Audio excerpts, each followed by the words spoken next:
You know, it's funny really. A maximum security prison filled with murderers and rapists, the worst thing they can do to you is leave you completely alone. Solitary confinement. The human brain needs input, or it descends quickly into a horrifying madness of its own company. In 2086, when the world government fell into a dictatorship, capital punishment became a very common option.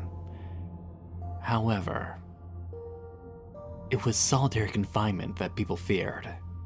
That was reserved just for treason. I spent my life working on the solitary confinement cells and carrying out the confinement. Here's how it works. The cells are molded to fit the condemned. They're human-shaped coffins. Arms are to spread out the side at 30 degrees, legs at 45 degrees apart. For the insertion process, the traitors are sedated. The eyes, ears, and mouth are not damaged, but all are permanently shut. An automated breathing tube is inserted through the throat. 3 IV lines are inserted to feed nutrients. We use these 3 lines in case of mechanical failure on one. Catheters are inserted to handle the waste. The condemned are sealed and buried in a very public traitor's graveyard.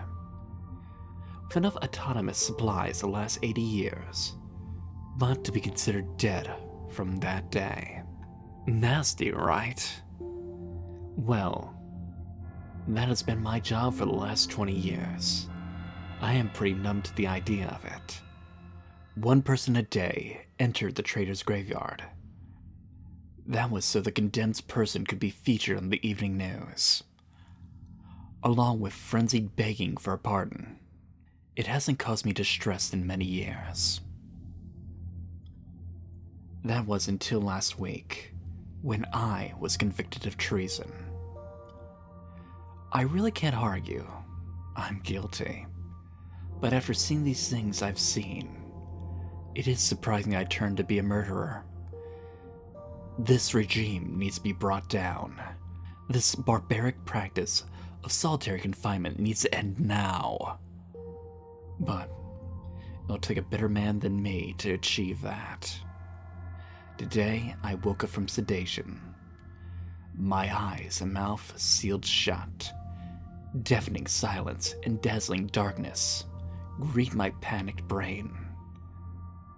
Fight or flight responses kick in, and I choose between 0 options. I can't move an inch. My fingers are molded into place. I just keep thinking about all those I put down here. All those things I wish I've done differently. I can't have been down here for more than a week, and I would have chose death if I could. I would give anything to take back the treason I committed.